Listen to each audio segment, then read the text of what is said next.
Whiskey friends, far and wide, we are live. It is Tasty Tuesday. What is good, y'all? I am Eric, your humble malt user, and alongside Winston the Whiskey Cat, we are ready to, well, one of us is ready. We are ready here in Chicago, Illinois for some Tasty Tuesday happy hour. Hope you all are doing well. Let's get things started right. Smash that like button. Drop a comment in the chat. Let's get it going and hit that subscribe button if you've yet to. We'd love to have you on board. We got a fun show tonight. We got 2 whiskeys to drink, a little bit of housekeeping to do. But before we do any of that, we are going to start things off as we always do here on a Tasty Tuesday, saying hello to the folks who have ponied up to the virtual bar, already dram in hand, ready for some whiskey show tonight. Let's do this. First in the door. Guess who? It's Mr. French.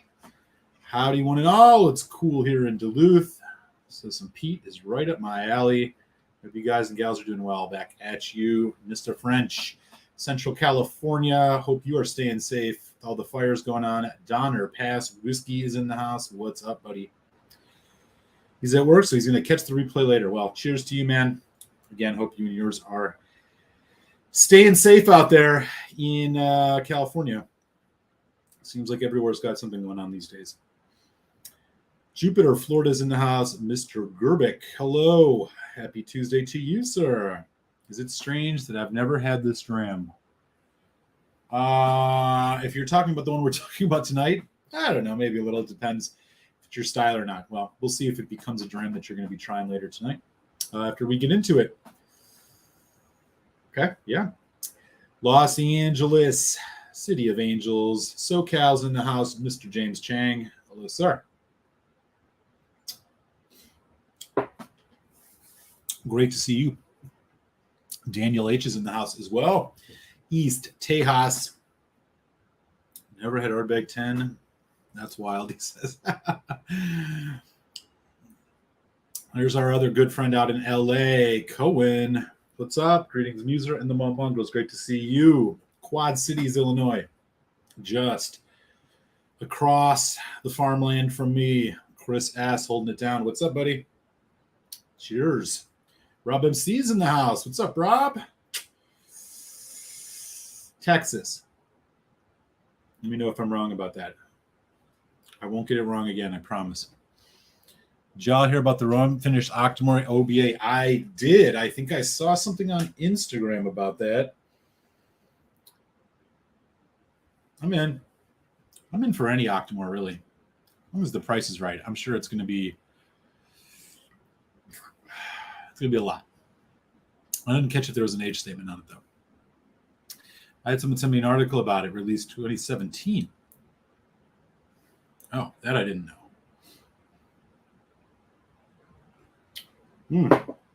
I am drinking I'm finishing a nice single barrel rye whiskey store pick from Binny's here in Chicago of Few.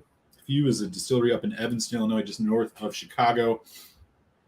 I had the opportunity to try a bunch of their stuff this weekend at a Midwest whiskey tasting here in the city, which was a lot of fun. This one was one of my favorites. And so the fact that I was able to find a store pick was really cool. So I'm going to finish this up before we get into our main whiskey. Ontario, Mr. White. What's up, buddy?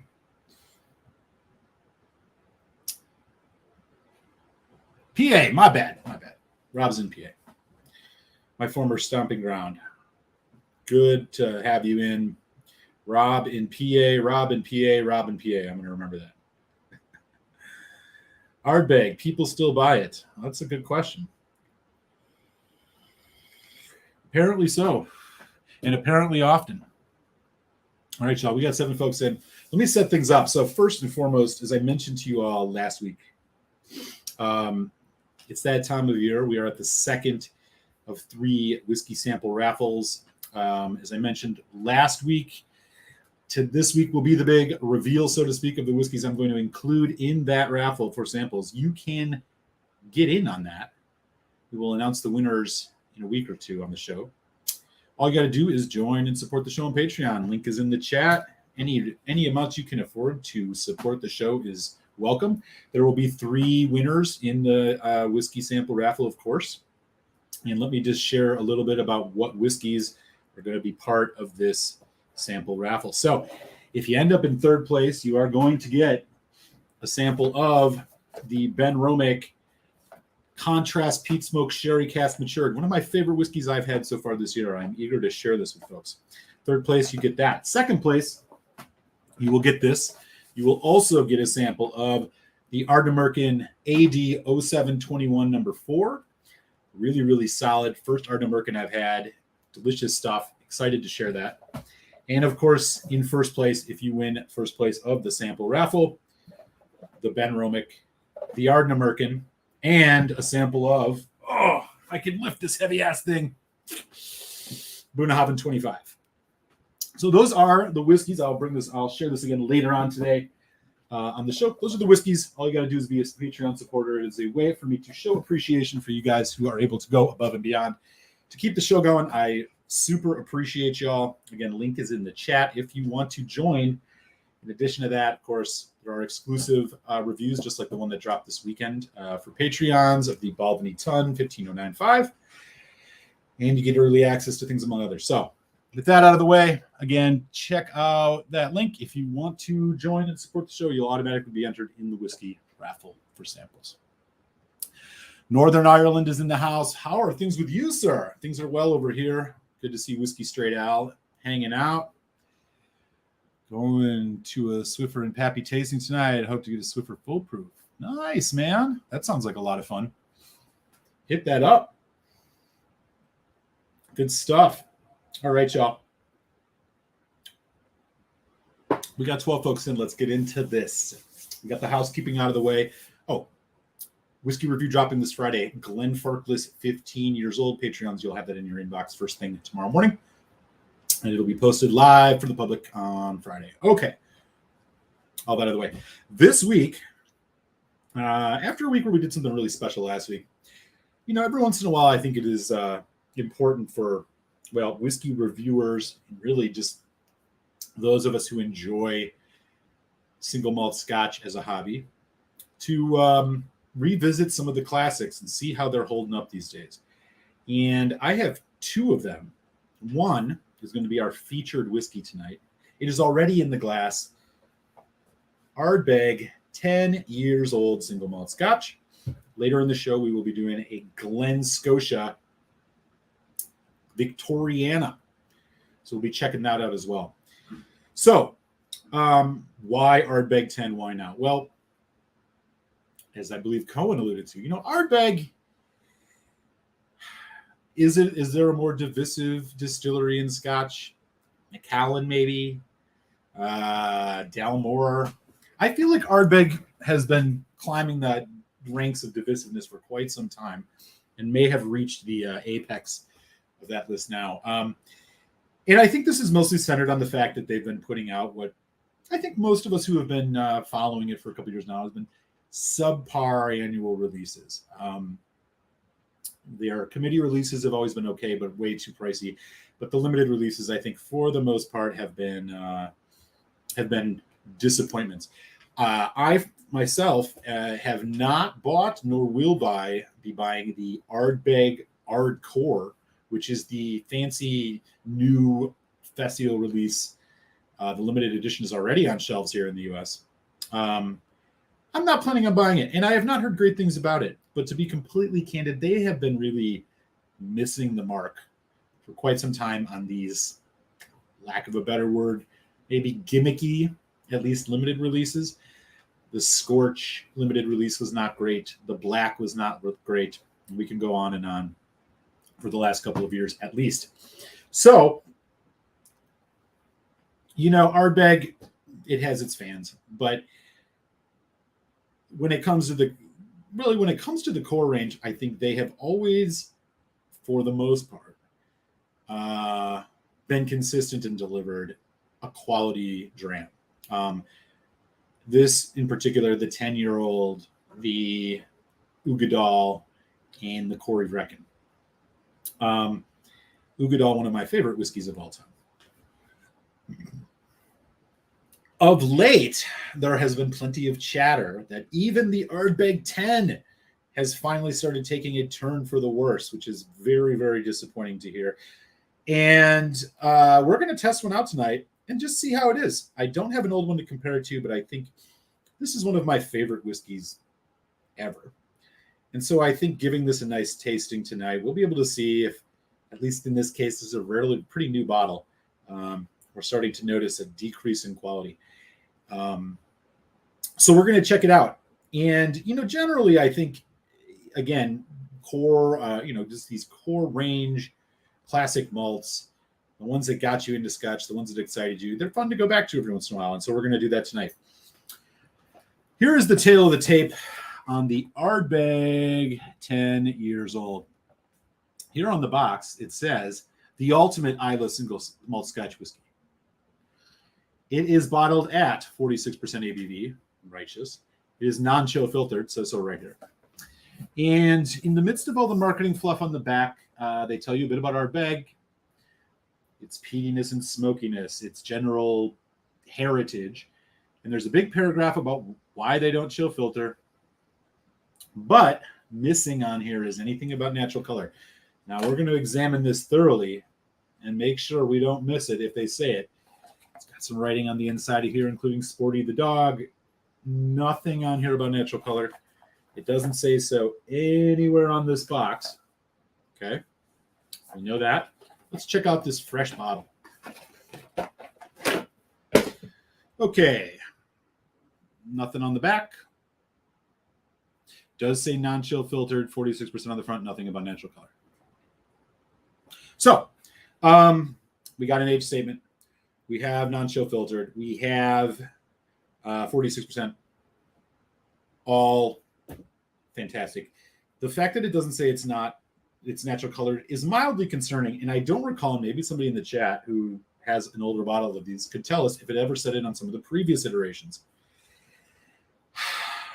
I don't think they had color, and I'll show you why. So another thing that would be nice if Ardbeg did, and unfortunately very few distilleries do, is they tell you what it's actually been sitting in for this 10 years at least. It doesn't say, so we don't know. Now, most of us whiskey heads would know that this is an ex-bourbon. I don't think they're sherry. I think it's all ex-bourbon cask. But boy, it would be cool if they told you this on the label, sort of like the whiskey we were talking about on Sunday, which was Bardstown Fusion. I have this sitting out in the glass. I've been letting it get some oxygen. Let's take a peek at the Ardbeg 10 and let me know in the chat. Is Ardbeg 10 one of those classic kind of core range whiskeys you go back to? Which ones do you go back to, if any? Which ones are you fans of? Love to hear it.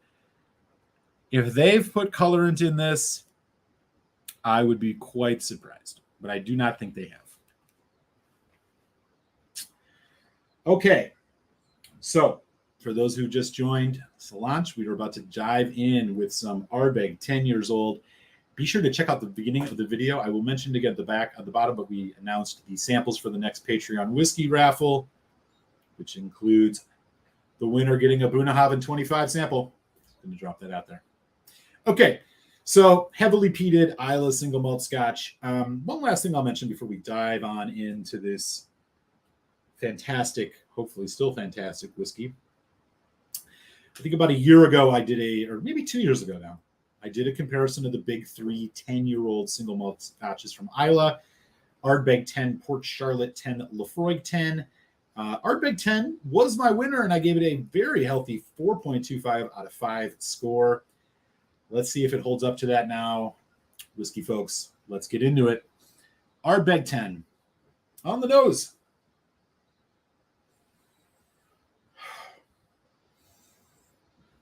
I mean, it's a wonderful nose. It's not the most complex nose in the world, but it's quite wonderful. One thing I love to do with Ardbeg, I didn't even do it here, especially after you fresh open a bottle, smell the top. Chimney soot, road tar. It's just wonderful. In the glass, however, a bit sweeter. You are getting some of that campfire wood, maritime kind of I don't know what you want to call it. Little, maybe a little briny.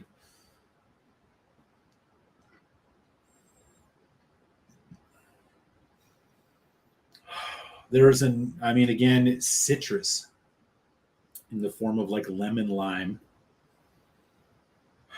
It's a bit lighter on the like road tar note than I seem to remember the last time I had it. Light bourbon cask coming through in the form of maybe a slight butterscotch vanilla. There's a nice balance here between the sweet and the smoky peat. Again, not the most complex, but a straight up respectable dram. On the nose, at least. Okay.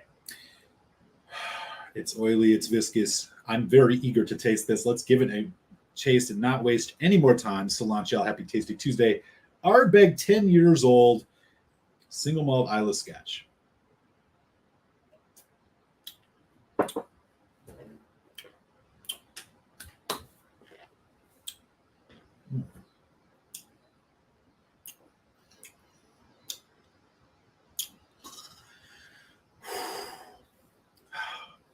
The classic Ardbeg bonfire. It's asphalty.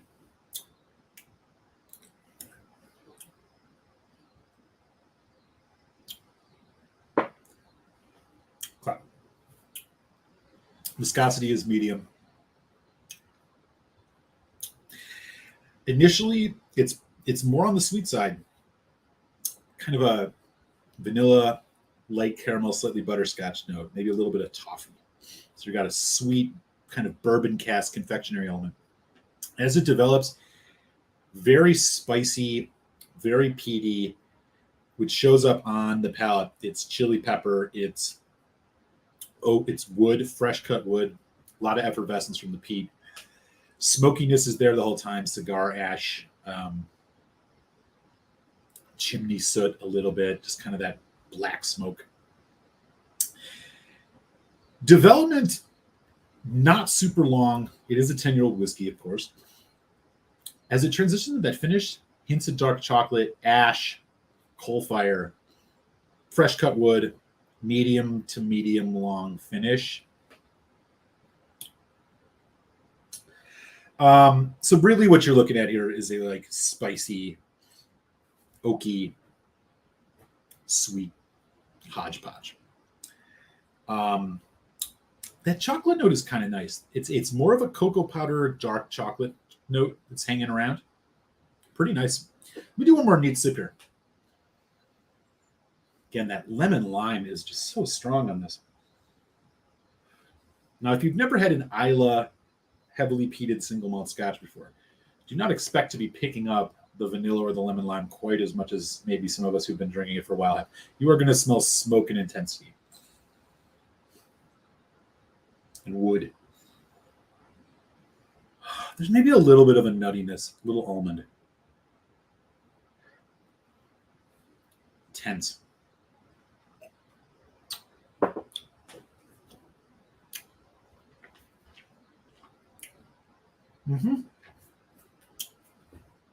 What can I say? Going off memory, maybe this is a little bit shorter on the development, a little bit more oak forward. I don't recall getting quite as much of this fresh cut wood spice on the palate as I am off this bottling. For those of you keeping score at home, this was bottled in, oh wow, yeah, quite recently. Let me make sure. I know this is, yeah, sure I'm reading that properly. March of this year, March 2022, March 1st, May 1st. Wow, is that right? No, March 1st. That's a 3. March 1st. So all in all, a little oakier, a little more wood forward than I quite remember it being, but which I do think is tightening that development a little bit more than I remember. And by development, for folks just tuning in, I mean like kind of the progression the flavor takes on your palate before you swallow and kind of the aftertaste is coming. Let's do some water. 46%. I'm doing 4 drops. I'm going to be pretty generous with this because I really want to see if I can tease out this oak note and see if it really takes over, or perhaps we get something else here.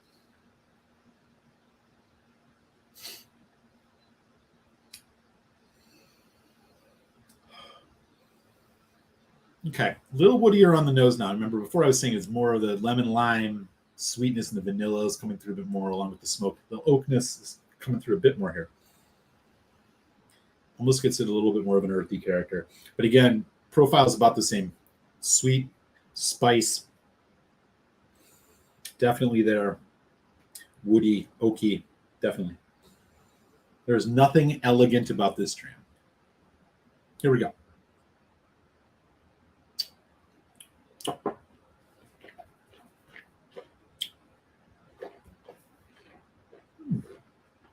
Better.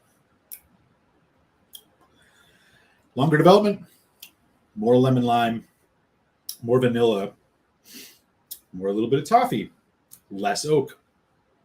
Fiery smoke still there, still pretty peaty. Smoother transition to the finish, chocolate's coming through more. I like this more with water. 3-4 drops really tame this down. Now, this is a brand new bottle, so I mean, of course, this is fresh as going to get. Boy, a lot of chocolate on the back end of this. Mint, almost like a mint chocolate. All right, y'all. The big question. These go around $50 US, sometimes more, 55. Would this still be a whiskey that I would give a 4.25 out of 5? No. I think, and this could be batch variation, so there could be something to the batches getting a little less complex and palatable. I feel like it's a bit shorter of an event than I remember last time. And again, it's a bit oakier than I remember. Still a very competent dram. The 46% is great. Non-chill filter is great. I think this would drop to a 4. I still think it's probably the best you're going to get off Islay for the price.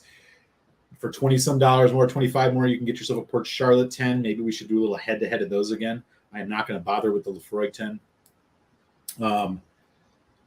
I think a rematch between the Port Charlotte and the Ardbeg might be good. So maybe I should go find myself a new bottle of the Port Charlotte 10 and see what we can do. But as it stands, still a very competent whiskey. Probably the best bang for your buck you're going to get out of Ardbeg these days. Definitely recommend this over any of these one-off weird special releases. Ugadal, Corey Vrecken are great. If you can provide it, you get them under $100. So it does seem that for the most part, their malt seems to still be intact, at least their core stuff. So 4 out of 5, I think that's totally respectable. And this is still the quintessential young core range peated Islay whiskey for me. So there we go. Let me know what you guys think. Anybody had an Ardbeg 10 recently? Anybody think maybe that they've dropped off a bit more than perhaps even I'm noticing? Again, I do think I'm picking up a difference here. I don't think this is quite as good as even the one I might have had, a year and a half ago. But it's still good. Now, what I fear and what I hope doesn't happen is that Ardbeg decides they really need to start cutting corners for production reasons or just because they're greedy, and Dr. Bill and them decide to rein in that our ABV down to 43 or something. That'd be really freaking bad. We got 19 folks in. What's up, y'all? Happy Tasty Tuesday, man. It is great to be hanging out. Let me come back and see where we are at. I am way behind on the chat. Jimmy Drammer's nuts. What's up, man? Thought Glen Farkley 15-year-old was not in the U.S. You are correct. It is not. God damn, I wish it was. And we talk about that in that review on Friday. 54. It's 54.2. It's the cask strength. Glen Scotia 15 showing up in Dribs and Drabs in Ontario. 85. Buy it. Great whiskey. Ardbeg 10, Ugadal, Corey only for me. Maybe an occasional Wee Beastie for 35, says Jimmy Drammer. Hey, fair enough, man. Definitely. I'd probably go Oogie 10, Corey. They're all 4 out of 5 whiskeys for me, for the most part. Oogie probably just takes Ugadal's special place in my heart. I have not had one recently, though, so hopefully they're still holding on. Silverlock, joining us from just outside Chicagoland. What's up, buddy? Howdy to you, sir. Ardbeg. You know it has fan going probably.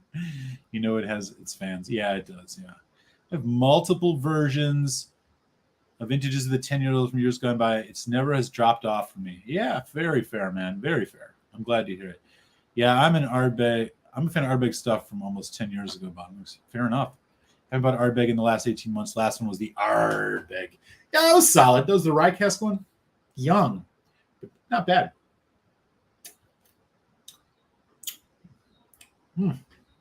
This just needs some water. A little bit of water goes a long way. I'm going to actually just do like 2 drops. See if we can find that perfect equilibrium here. It's still hanging on and got what it's going. And I'm glad to see that. I don't remember the last time I poured Ardbeg 10. It's been sitting in there for a long while. Oh, no. Hey, Jersey's house. What's up, brother? How's your summer going, man? Great to see you. On vacation in Maine, Deer Island. Only got one whiskey with me, Ardbeg 10, which I picked up at the local shop. All right. Great to see you, Mr. Page. Been a minute, brother. Hope all is well around your neck of the woods. I saw the Buna 12-year Israeli red wine casket. Really? Red wine cask? 12-year red wine? Oh, that sounds amazing. Has anyone seen Ralphie's extras where he claims that all of Ardbeg's Korean still has been declining in quality? You know, he's always hyping the Ardbeg 10. I think it was his whiskey of the year a few times. I have not seen his extras saying that. Again, I am noticing, again, this is a bit more oaky. It's a bit more spirity. Maybe they are using a more tired cask, but it's still retaining everything that I recall for the most part. So I'm only dropping it a tick. And again, batches vary, you know. We'll see how it is maybe again in a couple more years. Sid Finch is in the house. What's up, Sid? I love our 10, but it does not say natural color. It has to be deemed color. I agree. Yeah. I mean, for somebody that for a distillery that seems to pride themselves so much, I mean, it's gold writing on there, y'all. Non-chill filter. You can read that through the camera. They want you to know that, but I don't know about the color. Yeah. They have new pack. Really?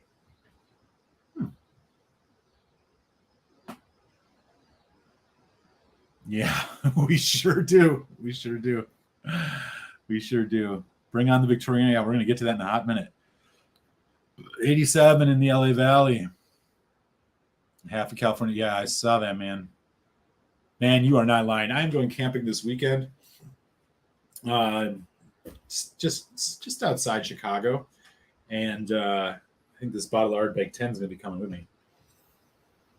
It hits different when you're sitting by a campfire with a peated whiskey. It doesn't even have to be Ardbeg 10, but Ardbeg 10 is one of them. They just hit different, man. Last time I went camping, I took a bottle of Lore with me, and oh man, I get a cigar, nice cool night under the stars, campfire. Man, it don't get better than that. All right, Ardbeg. I feel you. This is still a competent whiskey for sure. I'd put it up against the Port Charlotte. Port Charlotte's just expensive. It's 70-some bucks. I mean, look, they're both better priced here than the fucking Kalula 12. Which I see going for like 80 these days, which is absolutely bonkers. You talk about a whiskey that's not worth the price. Yeah, there you go. You bet, man. Hey, Pickled Hound in New York is the king of entry to Islay thing. Yeah, I'm with you on that. Can't remember the last Ardbeg 10 I had. No time like the present. He's a Port Charlotte 10 guy now because he knows what's up. Yeah. I did try the batch one. I have a bottle of the batch too. Ardbeg has been slow going up in price slowly. When I first started drinking it in 2017, it was 43 in Jersey. Now it's man, I feel you, dude. Here in Chicago, it's like 55, 59 sometimes. I see it you're lucky you find it under 50 these days. It's the way of the world. Hey, San Francisco's in the house. Gary, what's up? All right, y'all. I'll make this real quick before we get into the transition. So again, Patreon. It's that time of year. Second sample giveaway of the year. Link is in the chat. Let me tell you guys, if you are part of the Patreon, supporting the show, this is what you get. There are 3 winners each time, selected at random. If you get third place, you are getting a sample of one of my favorite whiskeys so far this year, Ben Romick, Contrast Peat Smoke Sherry Cask Matured. Second place, you're getting the Ben Romick. And then let's tack on this Ardbeg AD 0721 number 4. Tried this a few weeks ago. It's quite great. And if you get first place, you get these 2 plus a sample of the Bunnahabhain 25. So we got some good whiskeys coming up. I will announce the winner. We'll either do it next week or in 2 weeks. As long as you're a Patreon supporter, by the time I announce it, you're in. And we'll announce it here on the show.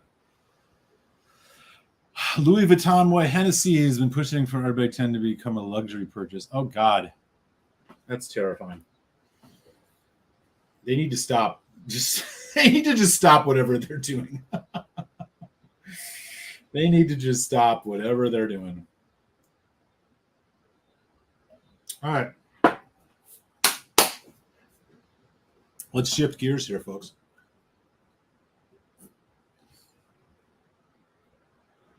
Hey, cheers, man. You know, for folks who go, look, I want to do what I can to show appreciation for folks who help me keep making the content. It's more laborious time than you would imagine. Editing videos, scheduling stuff, working your life around it. I mean, it's not always simple. But I appreciate folks who I appreciate everybody, and folks who can support it more. Like, you know, cheers, and happy to share whiskeys that I'm enjoying with y'all and hear what you guys got to say about them. After all, that's what it's all about. Let me get this sample in the glass.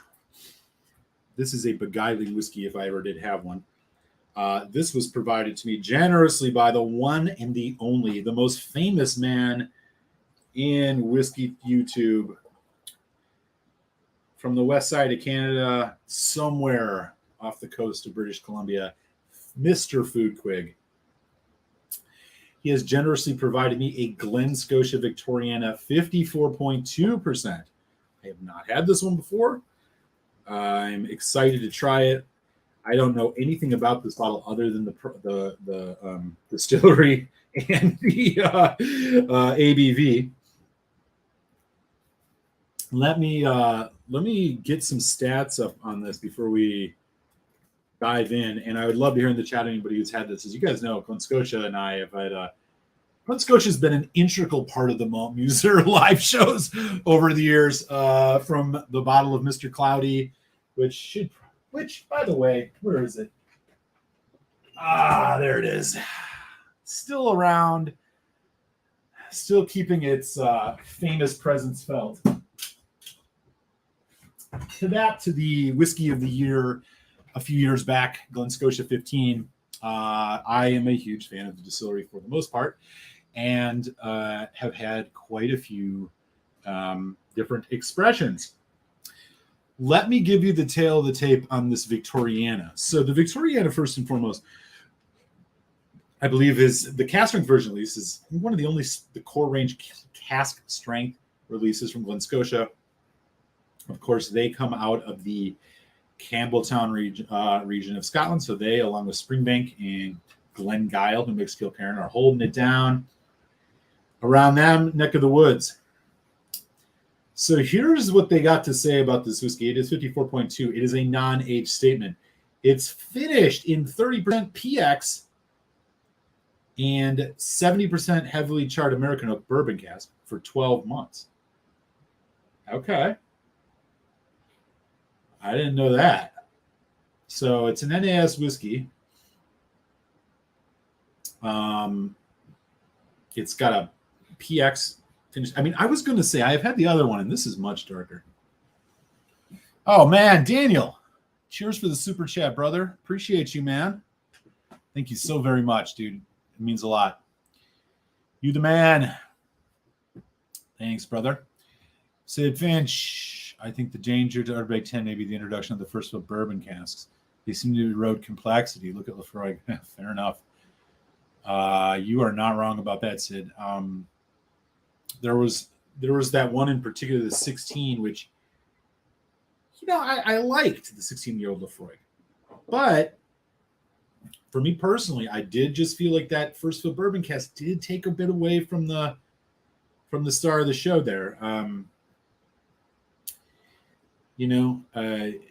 I was a minority opinion on that. Again, it was an above average whiskey for me. I just thought, oh man, for 16 years, this is kind of getting run over a little bit by these heavy casks. I have not had one recently, so who knows if it's gotten any better. Peter White at Silverlock. To be honest, more than 275 Canadian is pushing it. Recently grabbed a first edition Ben Nevis single cask, and it curb stomps the Ardbeg. Pulls no punches, Mr. White. I love it. All right. Let's get into this bad boy. Glen, Scotia. Victoriana cask strength. PX finished. 30% PX finish in a bunch of first fill bourbon cask. A dark whiskey. Prices in Chicago. Ooh. Well, Binny's is okay. Binny's and Garfield's are all right. Sometimes, yeah, I agree they're overpriced. But other times, I found some stuff comparable or fair, somewhat fair prices. But you also got the heavy sales tax, which is annoying. Okay. Wow, can really smell this on the nose. All right, here we go. Glen, Scotia, 54 point what? 2. Ooh. That PX is right away making its presence felt on this bad boy. Anybody had this one before?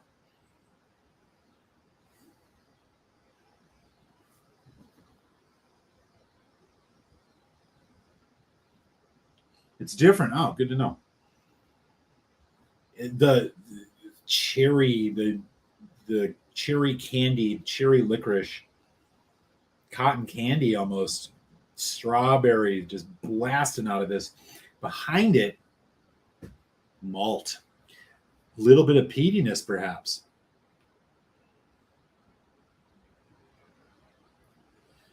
I'm not sure that they use a lot of peated malt in this, if any, but it's got a little bit of that going here. Boy, I mean, compared to the regular Victoriana, I'm impressed with this nose. There's a little bit of that funk, that old musty oak sitting in a dank warehouse. I could muse on this one for a while. That's one of the things I just love about Glen, Scotia. They are one of the few distilleries that you get that note. Ben Romick is another. Obviously, Springbank, Glengyle, Kilkerran's. Whew. Beautiful.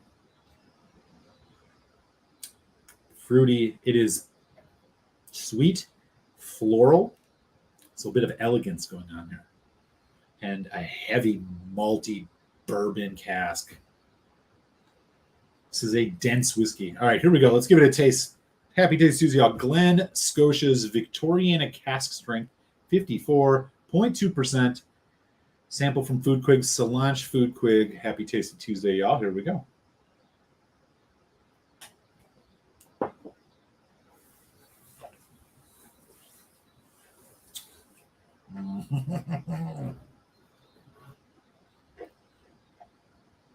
Oh boy. That is delicious. That is delicious.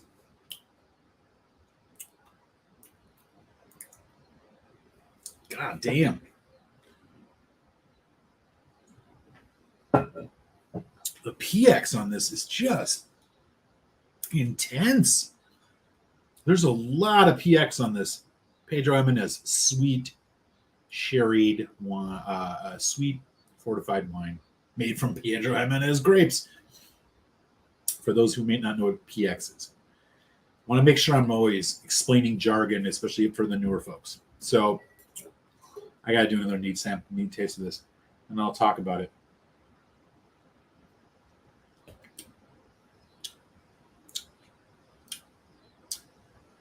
Oh, man.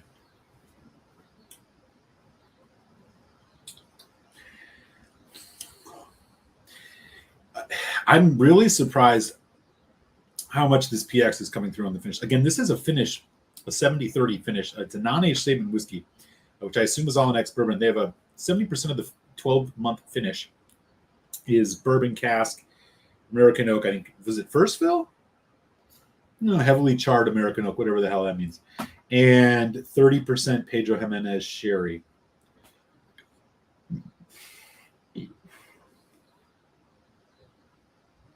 This is very good. But I will say, so rich, intense.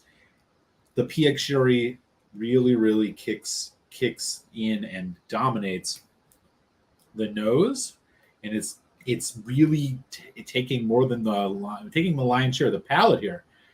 Well, let me bring that back. The lion's share. Its presence is definitely felt in a stronger way than I expected. Rich malt, floral, slight nuttiness, oaky, little funky. The PX sweet. It's going all the way through this whiskey, deep into the finish, which has got a little bit of an ashy quality. Oak, slightly peaty, slightly vegetable, earthy, very Glen, Scotia. Victoriana is quite an enigma whiskey. This one is surprisingly a little bit more straightforward because of the way this PX is just kicking in, and it's all sweet. It is all very sweet, very cherry Jolly Rancher, watermelon Jolly Rancher candy, that kind of thing. I like it. It's a little not unbalanced for my. If I was going to buy a bottle of this, I would hope that PX would tame down a little bit because it's a little bit much. But as it stands, very, very good. Let's put some water on it, and this is where I think we may see some of that action. Holy Christ, is that PX sweet? This is quite a whiskey. Here we go.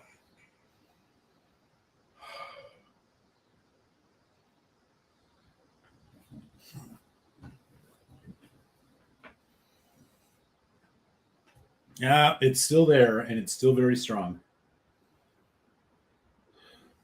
You're getting a bit more oak char even. Water's bringing out more cask influence on this, if you can imagine that. This is a very oaky whiskey. And not in a bad way, though. It's not overpowering. Here we go.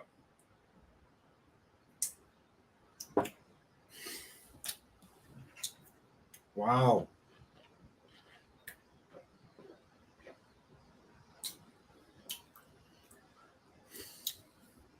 Okay. Here's what I like about this. It's bold. For a non-age statement whiskey, the casks they use are rounding those youthful edges off very well. If you told me this is a 10-year, if you told me this is a 12-year, this drink's older than the Ardbeg 10. Yeah, I would agree. I would think you were right. I like that about this. I like the I just love the complexity, the it's not as complex to me as the regular release because of this PX kind of overcoating everything a bit. But it still has the elegant florals going with the heavy malt, the peat, the slight funkiness. Let me tell you what I don't like about this whiskey. The PX is too much, it's too bold, and it's too distracting.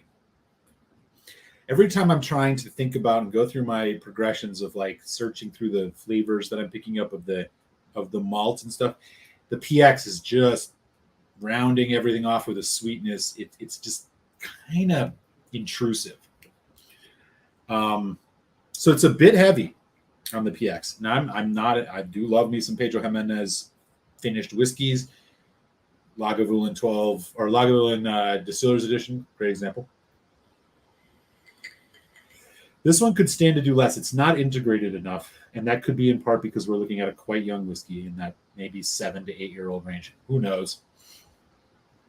For a cask strength, it drinks pretty nice. You don't really need a ton of water on it to make it palatable. It's not too hot. Again, it's nice and well-rounded. I'm appreciating that. Pretty oily. Look, quality make here, just not quite my style. If this was Oloroso, I think it might work better. The dried fruits might just play better with that funk and that oakiness that you get out of this whiskey. But as it stands, totally competent 3.5 out of 5. The regular release, which is like a 51%, which doesn't have the PX, is a probably a 3.75 to 4 for me. Great stuff.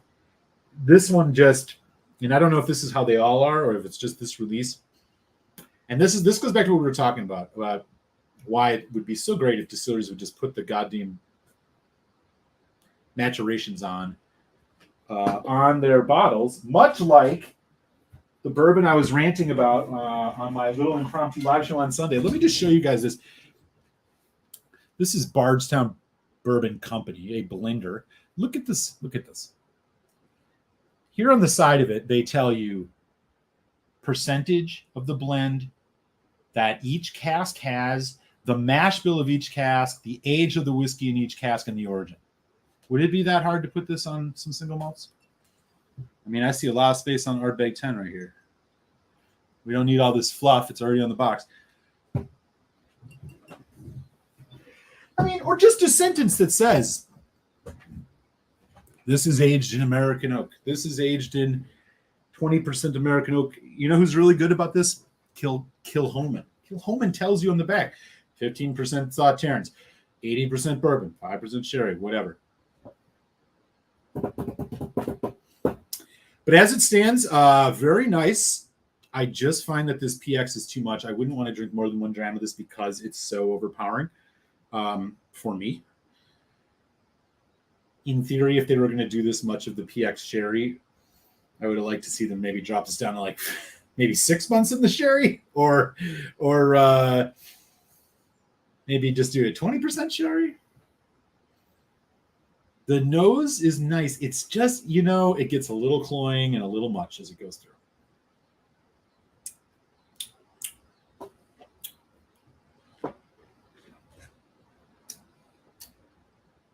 Oh, shit. See, now that I say that, it's a little better. I'm going to say a 3.5. Again, if you're a 100-point score person, a 3.5 out of 5 for me is a 84 to 86, 87 range.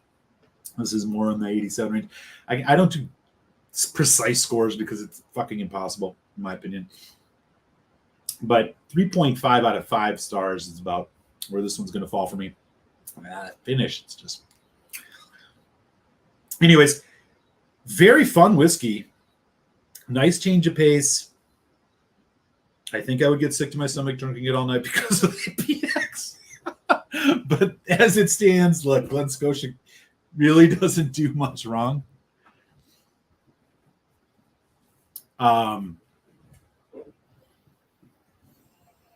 Yeah.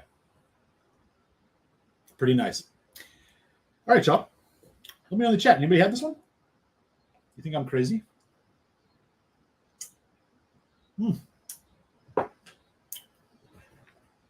like, it's really exciting at first for me, and then it's just, yeah, it's a little much. Little too much PX for me, and I'm a sherry fan. In fact, some of my favorite whiskeys are what you would call, you know, heavily peated with PX finishes or PX maturations. Por ejemplo, Carchis 2021 PX casting from Lafroig, Lagavulin Distillers Edition, 16-year-old with a PX finish. Good ones. In fact, my bourbon of the year last year was a Rabbit Hole Derringer. It was a PX finished bourbon, which I couldn't believe I actually liked, and I ended up loving it. That's just how it crumbles. Are there any Ardbegs with PX? I don't think so. Probably be like $5 billion if it was. Let me catch up here on the chat. Kapil over in India. What's up, brother? You having an Irish coffee?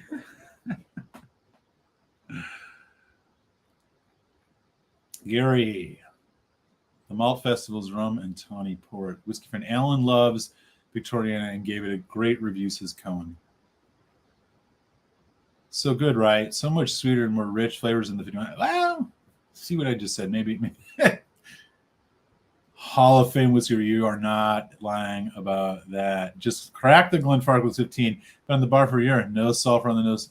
So far, so dude.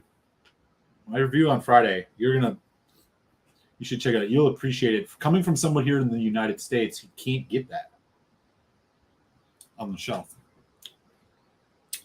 I got opinions. Binny's generally okay. Experience very sorry. I agree with you. My local Binny's, Diversey in Pulaski. There's a guy that works there. His named Marty. I finally have kind of got on a good name basis. Silverlock, you'll appreciate this. He lets me know. He let me know, like, oh, Thursday nights when the hot butcher comes in. Wednesday nights when the phase 3 beers come in. So Friday mornings, I usually pay him a visit and see what hot butchers we got in as far as Chicago beers. Chicago, for those of you guys who have not been and you are beer fans, second to none. Beer scene here is crazy. So yeah, he gives me the heads up on that. Their selection is weak. The best selection I've ever seen is the one off of North on Marcy, kind of down in just north of the Loop. That one is, man, they got independent bottlings. The Lakeview one too, tons of independent bottlings. All right, enough about Chicago. Way less Campbelltown funk than normal. Agreed. JK135. Love the Doom shirt, man. Dude, all right. Is it too much to ask why you must hide behind the mask? All right, JK. I see you, man. Cheers. I'm up to 65 opened, working on it. Here you go, Gary. Gary don't play, man. Gary's got a hell of a selection, I've heard.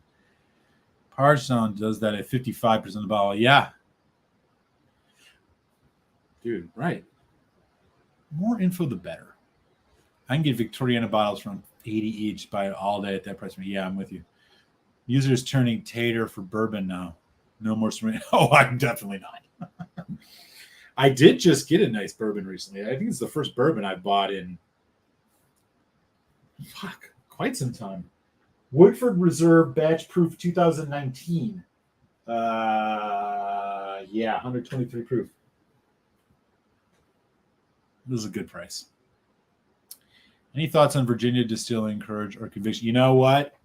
I missed that boat, man. When I lived in Washington, D.C., I used to see that stuff all the time.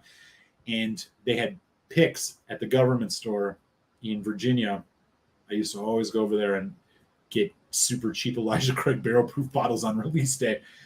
Those government stores have to put things at MSRP, so they'd be like $65 or $59.99 barrel proof Elijah Craigs.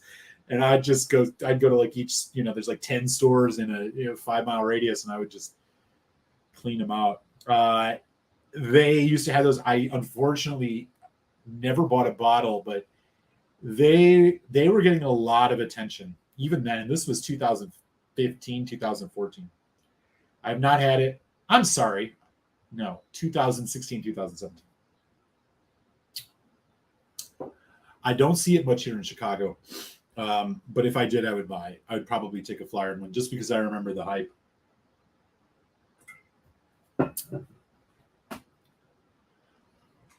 I'd love to see what percentage of Cask. Yeah, I 100% agree with this. Is it too much to ask? Here's the thing. If they think that the average person who is buying, and this is just conjecture on my part, but I think my logic is not. If they put 4 paragraphs of gobbledygook on the back of the Ardbeg box because they think that John Q. Public coming in the store is going to buy it because of what it says in the back, I'm going to guess in this age of short attention spans, nobody's really reading this. But if they insist, they could just cut 2 sentences out of all of this and add what they already spend 3 sentences saying at the bottom about non-chill filtration. Here, listen to this. Most whiskeys are chill filtered to a strength of 40% ABV. Ardbeg, 10 years old, is non-chill filtered to a strength of 46%, thus retaining maximum flavor while giving more body and depth. On adding water, a little cloudiness may occur. This is perfectly natural and not a matter of concern. So first of all, this is perfectly natural and not a matter of concern is redundant. You don't need to have not a matter of concern. You could get rid of 2 words by saying cloudiness may occur while adding water, which is perfectly natural. So we've removed half of the text of these sentences. And right at the 46%, you could say, we could easily add in 8 words, 100% American oak cask matured. That's 5. Natural color, period. There you go. And that would satisfy people who want to buy this because they're whiskey connoisseurs, and gets rid of the superfluous word use here that has no point. Maybe it's translation, but they don't write this in Gaelic over in or Scots English over in Britain, do they? I'm just saying. We just gave them an English lesson. Add more information. With you, Sid. M. Muser.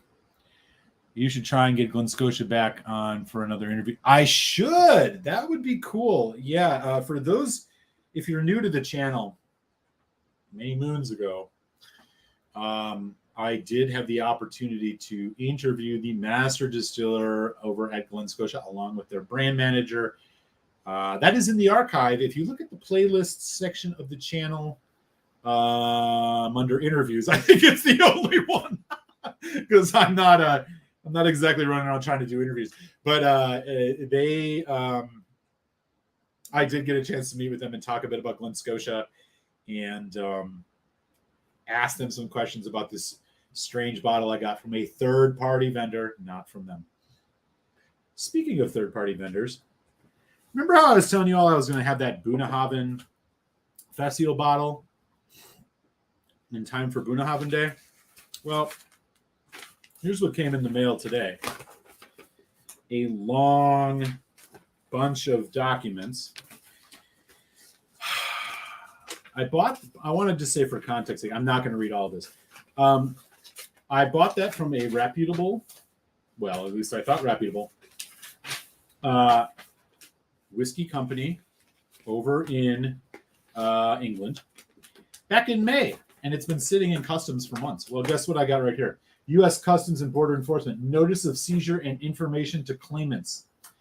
This is to notify you U.S. Customs and Border Protection seized the property described below at Chicago on July 11, 2022. 1, Bunnahabhain Scotch Whiskey. 1, Glen Scotia Scotch Whiskey. Total appraised domestic value, $178.9. This property was seized and is subject to forfeiture under the provisions of U.S. Code blah, blah, blah, blah. Failure to have license, permit, or authorization. And then code blah, blah, blah, blah, blah. Smuggled or clandestinely introduced merchandise. Methinks that company that I bought this from is playing a little fast and loose with their labels, which caused them to think that this was some illegally purchased smuggling instead of from a legitimate business. I don't know if that is the truth or not. I have already been refunded for this because I wrote to the said company involved because it hadn't shown up after a month and a half. But to get this customs letter, and then it tells me all the things I can do. I can file a petition. I can do nothing, blah, blah, blah, blah, blah. So something tells me beware who you're buying from. This is the first time this has ever happened. I've bought probably 25 times from this place. I'm not going to name who they are here right now because I don't want to impugn their character until I know all the facts. But this is certainly what it smells like to me. It seems to me that maybe they're saving on shipping costs by not having it go through the regular customs process as needed to get this into the country. And every once in a while they get popped and they pay the person back who complains about it, which is probably offsetting the amount of money otherwise. They get more business because who knows? Anyways, So I don't know. Am I gonna? Literally I have to go write a petition explaining all of this. I got to go print it out. I got to take it out to fucking O'Hare, which is where the airport where the customs place is, and submit it to them. I kind of want to because I'm like, what is this shit? But you know, I don't know. It's a little fishy if you ask me. Anyways, that's my custom story. JK, oh wait. I think NO has PX. Oh, here you go. That I did not know. I live in Long Beach, where Doom was from. Last year, they named a street after him. Freaking awesome, man. NO does have PX, guys. What up, man? Chicago to Long Beach. That's rad. Just a heads up, if you guys like sharing bourbon, Single Cask Nation, Virginia Distilling is available on the website. Ooh. So Victoriana is now reminding me of that dark red Telex Madeira wine I have. Texas Madeira wine. Sharp port flavor.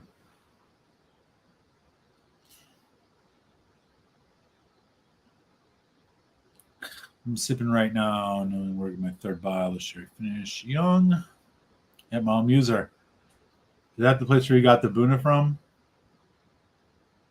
I got my cash back too. What Buna?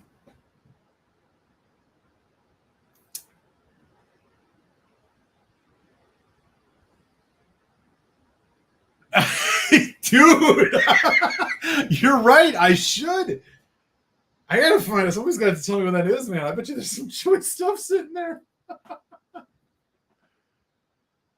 Yeah, I mean, come on, right? Oh, that's such a bummer, dude. I don't think we're talking about the same websites. But nonetheless, yeah, maybe we are. Yeah, I didn't either. Well, first of all, I have tracking, right? So the tracking has been stopped in right outside Chicago O'Hare for like 2 months, and I never heard anything. I called them; nobody knew what to tell me. They were like really vague, you know. And then this letter shows up.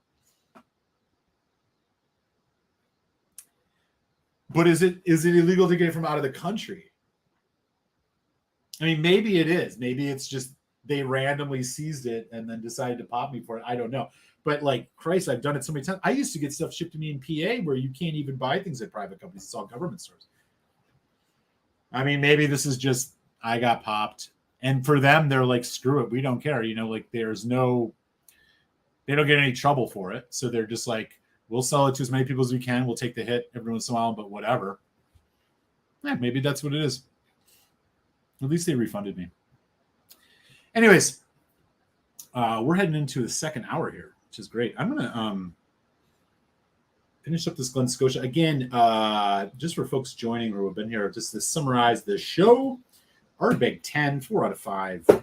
Still rocking hard with the Ardbeg 10. They're doing good. 3.5 out of 5 with this Glen Scotia Victoriana PX, heavily PX whiskey. Not totally my cup of tea. A little bit too strong on the PX, but I'm not complaining. Yeah, you're probably right.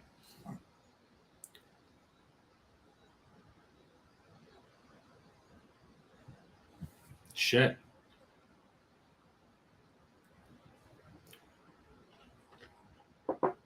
I've never done the Hampton Overproof. I have the regular. I have the Great House 20 and 21. I've never done the Overproof.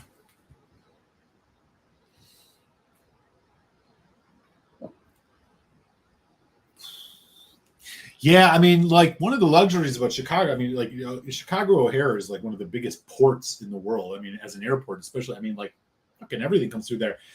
I've went through customs at O'Hare from flights where they don't, I mean, they just send us through. They don't even bother. So for them to be playing so hard on this, I mean, must have been random. Silverlock, if you ever had anything caught up at O'Hare? That's weird. Okay. A quick reminder. We're in that time of the year again for the Patreon sample raffle, second raffle of the year. If you're a Patreon supporter in a week or two, or right now, it'd probably even be better. Hit me up, patreon.com, Malt User Whiskey. 3 people will win samples, randomly selected.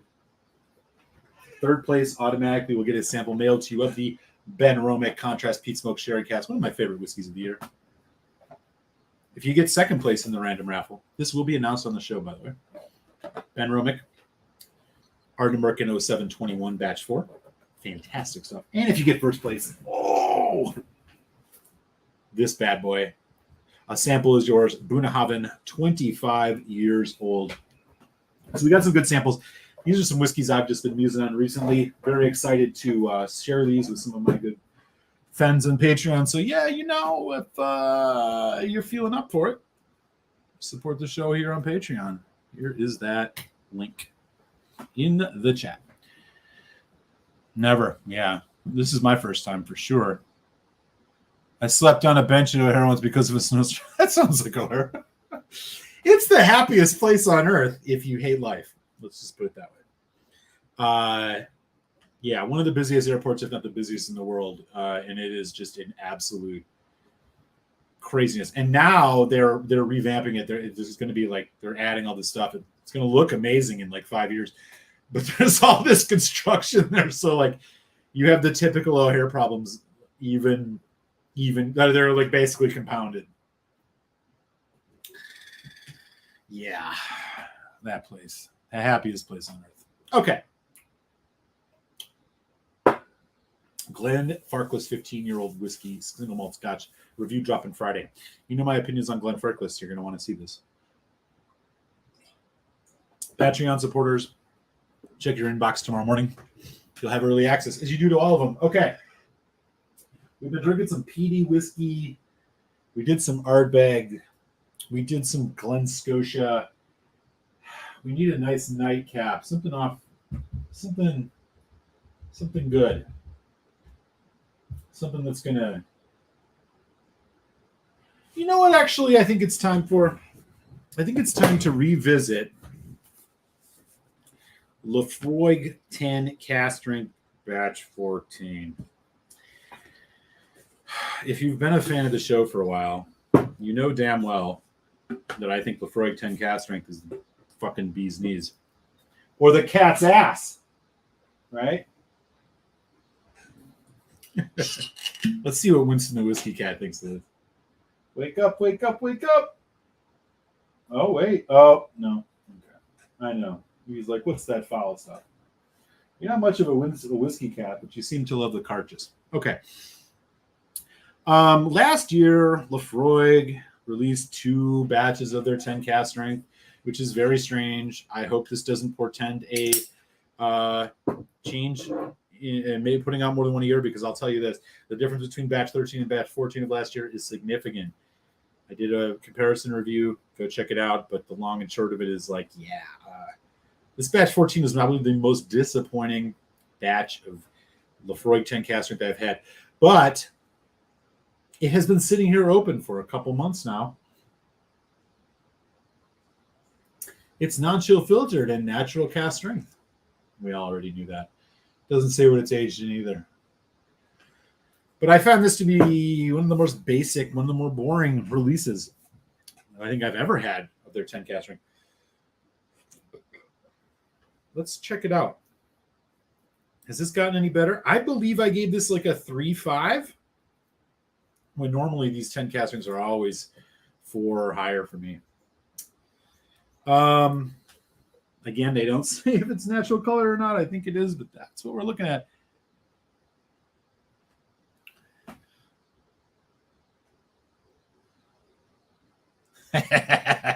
Good bottle. Nice. Okay. Let's see what we're working with here. Oh, God, that nose. So somebody mentioned earlier, was it Sid? Sid, were you saying like, all the first fill bourbon? Is that their new shtick over at Laphroaig? Is like, we're going to just put fucking first fill bourbon in everything, casks, because it's going to be cheaper than using aged, like very aged malts? because this thing just smells loaded with first fill bourbon cask. You do get a little bit of that sherry or like sweetness in the background, but I mean, it's still good. It's just not as dense. It's not as complex. It's not as exciting as even the batch 13 was. I really loved that batch 13. This 14, I don't know. One of the more boring noses. It just feels like the exciting parts of the Lefroy 10 cask strength, which is like the sherry, the sea note, like the maritime notes, the deep, dense, malty, peaty goodness, is just overcoated a bit here with vanilla. Like, look, all Lefroy is vanilla, but like very vanilla, slightly toffee, lemon zest. It's just more than normal. This smells like less than a 10 cask. Let's give it a taste.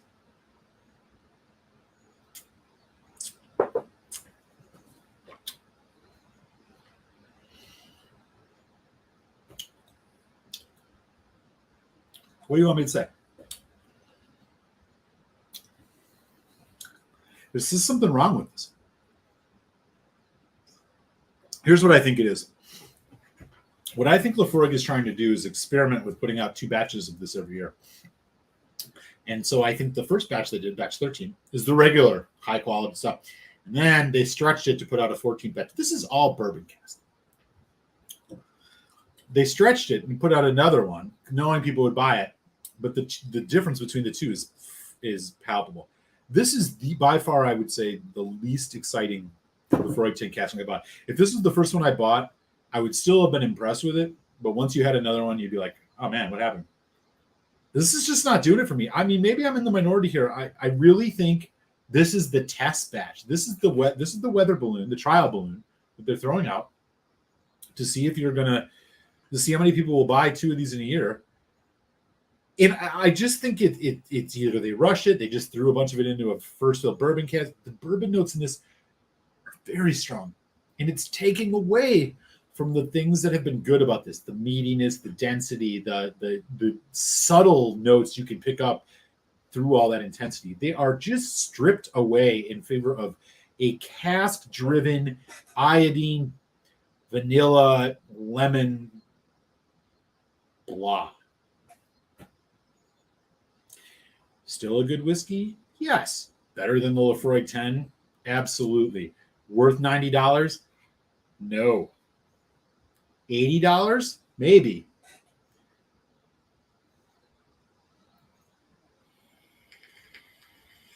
I don't even know about 80. It's just not.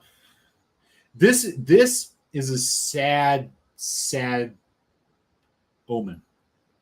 Let us hope batch 15, which I, of course, will buy and test for y'all, because you know I got mad love for you. I'll let you know so you don't have to. As soon as it comes out, let us just hope it has got a bit more of that complexity, that province, that uniqueness, and it's not just a very caramely, brown sugary.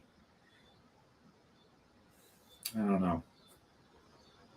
Maybe my palate is just, maybe every time I've tasted this, my palate has been off. I don't know. This is not the standard that I'm used to. This isn't that diamond in the rough whiskey that I used to, that every Lefroy 10 cask strength has been. I mean, compared to the batch 10, compared to the batch 12, even compared to batch 13, this is nowhere near it. Nowhere near. Even the, to me, less exciting batch 11. This has replaced a malt forward, distillate forward, complex, maybe even some sherry note, along with more just bourbon cask. Just bourbon cask. That's what I taste on this. I think it was Sid that said, first of all, Sid, you might be onto something. Maybe this is what they're doing now. And that might be what they've done here with the batch 14. I don't know. But I really hope this is not a sign of the future, because I have said routinely this is what I think one of the best. This is the quintessential Islay whiskey. If there's one whiskey from Islay that is readily available that would be on my shelf if I could only choose one, it would be Lefroy 10 Cask Strength. It's the perfect. It's as perfect as it gets for the money and what you get. It's young. I like young peaty whiskeys. That's where the power of the peat comes through. It's sprightly. It's intense. It's bold. It's in your face. It's complex as all hell.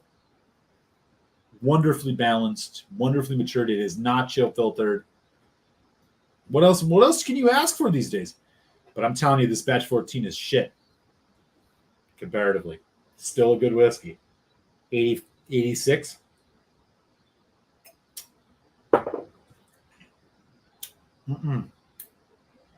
There's something wrong with this. There's just something wrong with it. Or, to put a better point on it, there's something different about it. And I don't like what's different about it. Do I still have a batch 13 up there? Yeah. Oh, this one's a lot lighter. I wonder why.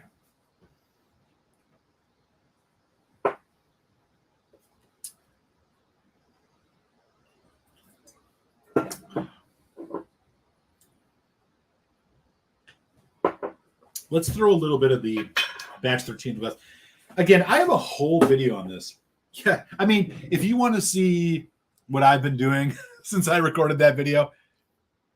Okay, so here's the 13. Here's the batch 14. I wonder what happened. Let me put a little batch 13 in the glass just for shits and giggles.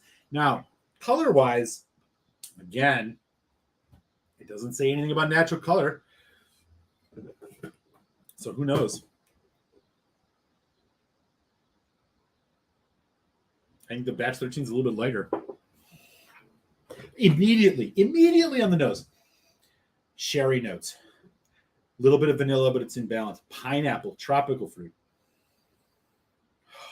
A mango salsa. I didn't just say that. Mango salsa. You know what I'm talking about. A little fruit and spice. It's just like bourbon cask, sherry, more of a sherry note, you know, more of just malt, more of just fresh malt. Let's give it a taste. Batch 13.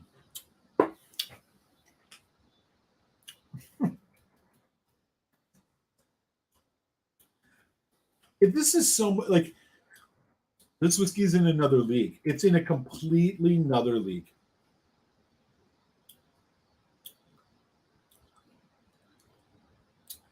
It's a little drier. This does not taste like first fill bourbon. I'm telling you, these both, they came out the same year. Why? Again, I gave you my theory. This one's lower ABV, the 13, 57.9. The other one's 58.6. This is so much better. There it is. There's the vegetal note. There's that. It has that quintessential, like, Lefroy cask. Here's the thing. If it's not sherry, it's Axe bourbon, right? It's like Axe bourbon cask. It's allowing the malt to show. The 14 tastes like first fill, and even if it's not, it tastes like it. This 13 is so much better. It's much more interesting. The nose it's not even comparable. And these are released 6 months apart. Again, first time for Lefroy, as far as I know, releasing 2 batches in 1 year. This was the regular batch, 13. 14 is the trial balloon of will people buy another batch of Lefroy 10 Cask Strength if it's released, or this is the beginning of their new thing. Now, do you get vanilla on the 13? Yes. But you also get fresh fruit. You get a little bit of dried fruit, which makes me think there might be some sherry in here. I don't know. But the bourbon cask is pulled back. This is the point. It's pulled back.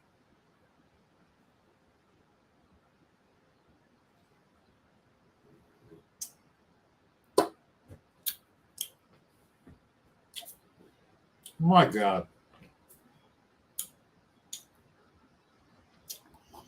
It's richer. It's punchier. It's drier. It's more elemental. It's just better. If you are looking to get a new bottle of Lafroig 10 Cask, I implore you, they are both sitting on shelves still these days. Get the 13.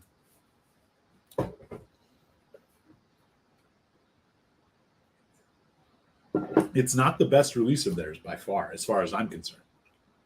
But compared to this 14, I don't even want to drink the 14 when I have this one in front of me. It's that much better. But I'm going to, because, you know, it's cask strength Lafroig. I'm going to do. Amazing difference on the nose.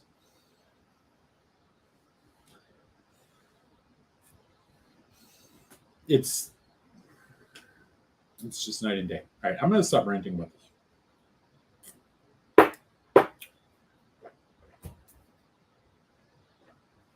Again, I recorded that video upwards of, I think, 6 months ago, if not longer. I stand by it. I stand by everything I said in that. I stand by my conspiracy theory about what's going on here with Lafroig. I stand by why I think Lafroig 14 is the batch 14 is the weakest I've had since I started drinking single malts seriously. And yeah, I'd go to the mat on this. I would defy anybody to tell me that the 13 is not as good as the 14. I just would. This is where I'm at. And I don't think the 13 is a particularly amazing batch. I think in recent years, last 5 years, the 10 and the 12 are probably the better ones. I don't think I had batch 9. I do. I mean, I have an old one. I have a couple old ones. I have a batch 4 and a batch 3. And those, let me tell you, are a different level entirely. But look, it's the best value in Scotch. It's not maybe the best. It's the quintessential Islay whiskey, in my opinion. Still to this day, hopefully, if the 15 comes out and it's like the 14 and not like the 13, then we're going to know that they've taken a turn for the worse. Does this coincide with Mr. Campbell leaving? I don't know. Just for shits and giggles, though, why don't we bust out another little dram of the Ardbeg 10, 4 out of 5 whiskey, by the way, if you didn't catch the beginning of the show. Let's put a little Ardbeg 10 in the glass.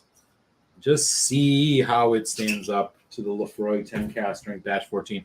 Am I going to tell you right now that the batch 14 is better? Or that the Ardbeg 10 is better than the batch 14 cask strength? I don't think so. Way less bourbon cask. Much more lemon lime on the Ardbeg, of course.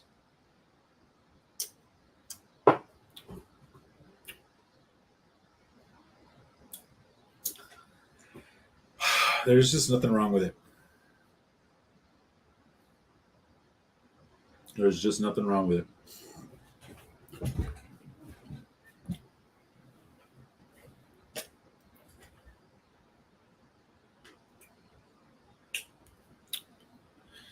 Okay. Lafroig 10. Cask strength batch 14, the black sheep. I'm just disappointed when I smell it. I'm just like, really? After such a good year Lafroig had in 2021, Sherry Oak 10, which was fun. The delicious Carchus PX cask strength. It was like, yeah, okay, Lafroig's having a great year, busting out the sherry cask. And then this happens.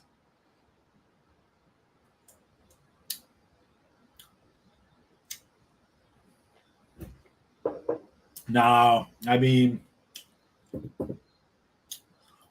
head to head, you got to go with the Lafroig 10 cask strength. But value-wise, no. All right, let me catch up on the chat. It's been a minute. What's going on?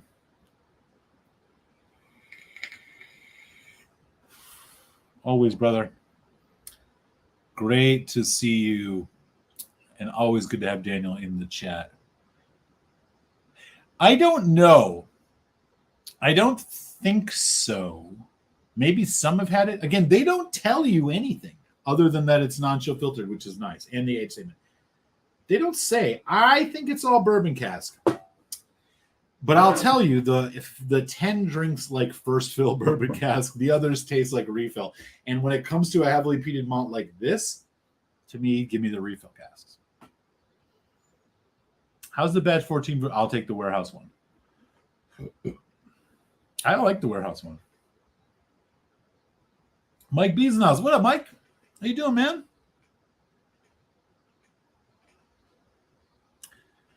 I think the lore with the mix. Yeah, I agree. Lore is fantastic.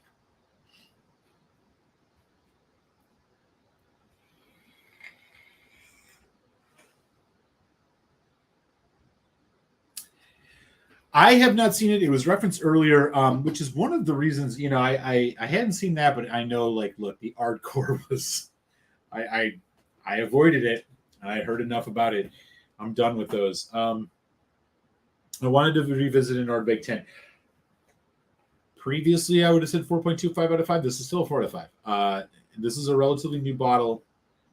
Yeah, I felt it was a little more oaky and a little more short on the development than I expected, but I think it's still competent. I don't know. Ardbeg, look, they're probably all strained. I don't know. I'm not trying to make excuses, but I also think, like, Ardbeg spends a lot of time making gimmicky whiskeys. Not many of them are great. I think Laphroaig does a better job with the Cartridge line than Ardbeg does with their annual releases. The committee releases are different. We'll put that aside. Those are not readily available. Cartridge is readily available. The limited versions, I think, are, for the most part, a waste of your money. I mean, I went into a local store here in Chicago. They had the Ardcore limited release for $140. Yeah, right. After the experience I had with the black and the Scorch, the black, which had like no finish at all, no. I mean, maybe finally we're going to regress to the mean here. Like, Ardbeg has been living above their average for a while. I just didn't want their core range to suffer too much. Now it's going to suffer a bit, as it tends to be the case. And the Ardbeg 10 seems like it's for the most part holding up, at least with this newer bottling. We shall see. Maybe the next release of this that comes over to the States is going to be weak. I don't know. Ralphie knows more than I would. So, but he's also a little bit of a stickler about some. He's a little bit of a stickler at times. Cheers, Silverlock. Let me catch up here.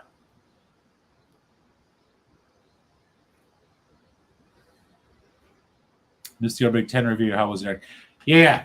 What I just said, I don't know if you heard of it. Yeah. Over here. 4 to 5, man. As I mentioned, I have a video from about a year or so ago. Islay 10 face off, the big three. Port Charlotte, Laphroaig, Ardbeg. Ardbeg 1, 4.25.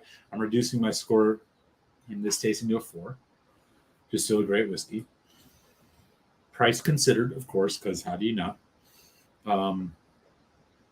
That's just me. Compared to the Port Charlotte, I think a rematch is in order. If anybody wants to help me buy a bottle of Port Charlotte 10, we'll do a rematch. In the last one, I did a Port Charlotte 10 versus the Ardbeg 10. Ardbeg 10 was 4.5 or 4.25. Port Charlotte was 10, or Port Charlotte 10 was 4. Feel free. I'm happy to do it if that's what folks want to see. Crowdfund another bottle of that. It's not too expensive. But as it stands here, this is a little bit more oaky. It's a little bit more. It was a little shorter on the development, but it still, for the most part, retains what I expected.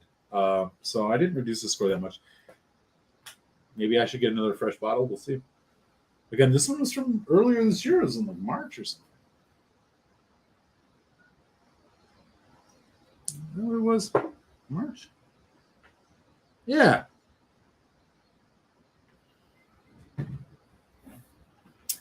Oh, no. It's January because, it's January. 3rd, not the 1st of March. Whatever. Still 2022.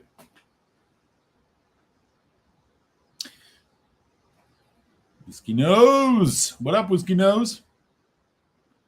2 Brewers, 28 sherry finished. Man, of all the, Foodquig sends me so many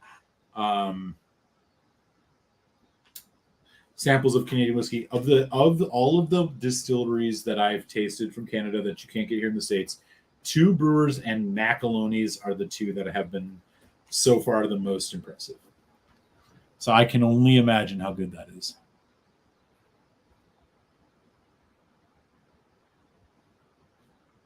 Thompson Lafroy. Oh, you got an Indy bottle? Nice. I love rye. Dude, if you love rye, let me tell you about a rye that you should try. I went to a little whiskey tasting over the weekend here in Chicago. It was called Whiskeys on Lincoln Square neighborhood was having their street festival. There's a big whiskey tasting of Midwest distilleries from Wisconsin, Iowa, Minnesota, Illinois. I think there might have even been one from the Dakotas. So one of the distilleries there was Few. Few is a distillery up in Evanston, just a suburb just north of Chicago. And, they're probably pretty well known. You've probably heard of them. Their straight rye is really good. For a basic everyday rye whiskey, 46.5%, probably about $40. Give it a try, man. I would love to hear what you have to say. It was one of the more impressive whiskeys that I had the entire tasting. I, in fact, was able to get my hands on a single barrel bottle here in Chicago at a local store called Binny's, which was like a 50% ABV one that tasted remarkably similar, just a little bit richer than the one I tasted at the whiskey tasting. Few straight rye whiskey. I would love it. If you get a bottle ever, Gary, check it out. Let me know what you think.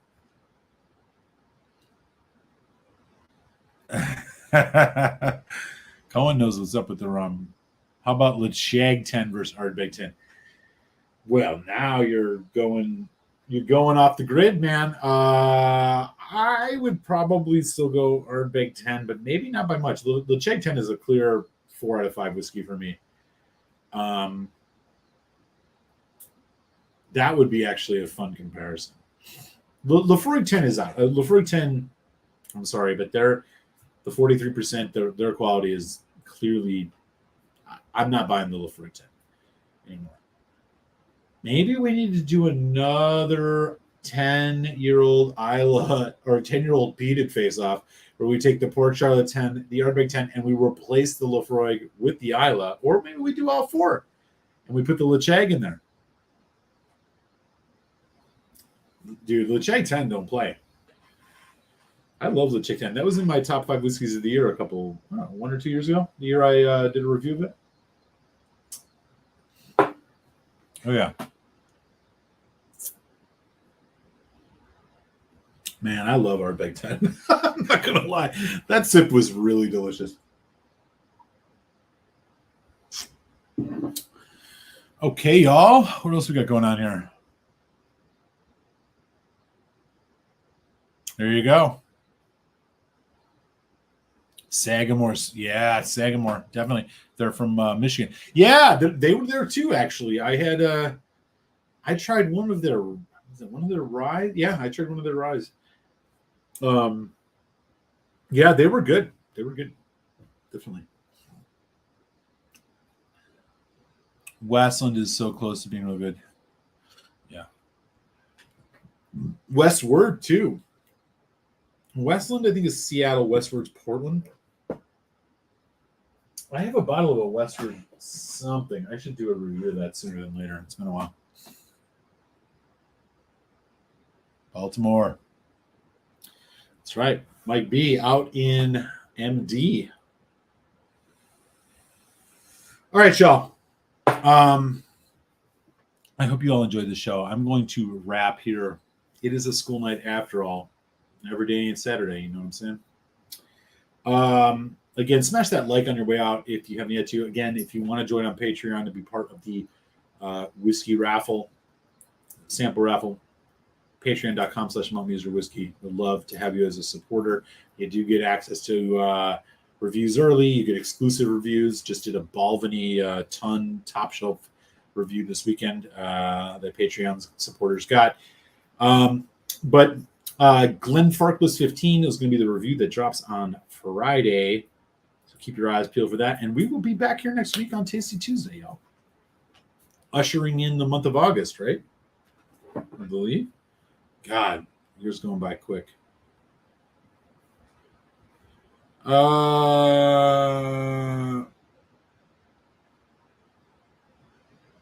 Is it?